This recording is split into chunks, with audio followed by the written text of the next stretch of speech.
are another place that is a Sadiqgarh Palace, which was constructed in 1882 by Nawab Sadiq IV, and it took almost a decade to complete.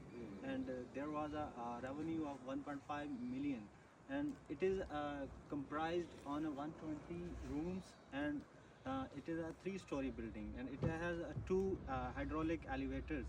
और अब आप इसको देखें कि इसकी उस टाइम का एक शाहकार था जो कि अभी एक आपके सामने है कि खस्ता हालत में पड़ा है, और एक अपनी तारीख खुद बता रहा है कि एक जो अरूज के दिन थे वो क्या थे और जवाल के दिन थे वो क्या थे। अब तो ये अपनी हालत खुद बता रहा है कि यहाँ पे एक ग्लोरी का पीरियड था और वो ग्लोरी किस तरह से चली गई। अब हमें हिस्ट्री से लर्न करना चाहिए और अपने क्या है कि एक स्ट्रैटेजी बेहतर बनानी चाहिए, हमें अपने आप को सुधारना चाहिए। एज अ स्टेट हमें क्या करना चाहिए, हमें किन इंस्टीट्यूशंस की ज़रूरत है कि जो हमारे लिए एक फ्यूचर डिस्कोर्स हमारा डिसाइड करें, और उसके बाद ये है कि नेक्स्ट अगर 100 ईयर के बाद हमारी नस्लें आके देखें तो उनको देखने को कुछ और मिले और एक चेंज सिस्टम मिले।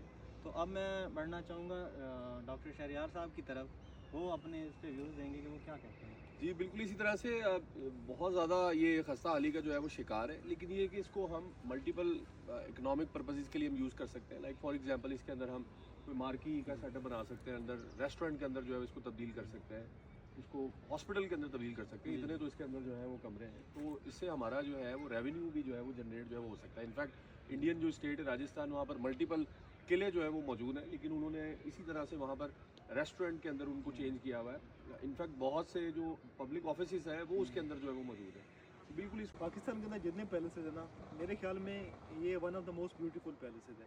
ठीक है, इवन सब कॉन्टिनेंट में सबसे खूबसूरत पैलेस मुझे अभी तक देखने में जितने देखे उनमें से यही लग रहा है। तो लेकिन जो इसकी राइट एट द मोमेंट जो कंडीशन है वो इंतहाई मिजरेबल कंडीशन है, और एक इंतहाई एक बुरा इमेज प्रेजेंट कर रही है towards the visitor point of view. ठीक है, और ये एक टोटल हमारा जो एडमिनिस्ट्रेटिव कोलैप्स है उसको बिल्कुल शो करती है किस तरह हमारे नेग्लिजेंस ने, और भी बहुत सारी जगह थी पाकिस्तान में that were worthy of visiting, और जिनसे हम एक अच्छा रेवेन्यू जनरेट भी कर सकते थे और हमारे मुल्क की एक आइडेंटिटी बन जाती और टूरिज्म को अट्रैक्ट करता। लेकिन अनफॉर्चुनेटली हमारी तरीका है कि हम ऐसा कुछ नहीं कर सके। इसके अलावा जैसे चीमा साहब ने कहा है कि ये आपके बहुत बड़े जो इदारे हैं, ये जो प्लेसेस हैं ना, ये जो हिस्टोरिकल प्लेसेस हैं, ये आपका एक रेवेन्यू का एक अच्छा सोर्स बन जाती हैं। इन फ्यूचर आप इतने अच्छा रेवेन्यू जनरेट कर सकते हैं, इसमें कोई शक नहीं है। लेकिन क्योंकि ये इटालियन आर्किटेक्चर है, सेम इस तरह की बिल्डिंग उस टाइम में इटली में बनी थी, तो वो उनको देखेंगे उन लोगों ने उसको बहुत ज़्यादा रेनोवेट किया, उन्होंने किस तरह उसको प्रिजर्व किया, और वहाँ पे एक लार्ज अमाउंट ऑफ विजिटर मेरे ख्याल में जनरेट करते हैं और उनके लिए अच्छे रेवेन्यू जनरेट करते हैं। और एक आइडेंटिटी भी होती है, सिंबल ऑफ एलिजेंस होता है किसी भी कौम के लिए कि वो अपने जो है हिस्टोरिकल प्लेसेस हैं, हेरिटेज उसको प्रिजर्व किस तरह करते हैं। रोम की हिस्ट्री हमसे ज़्यादा पुरानी है, वहाँ पे तो उन्होंने अपने किस तरह संभाल के रखा हुआ है, चीज़ों को रेनोवेट किया जा रहा है, अब प्रॉपर उसको यूज़ में ला रहे हैं। तो हमारा क्या है, हमारी चीज़ें साली का शिकार होती जा रही हैं, तो हमें अब इसका प्रिजर्वेशन की तरफ जाना चाहिए हमारे जितने भी, और ये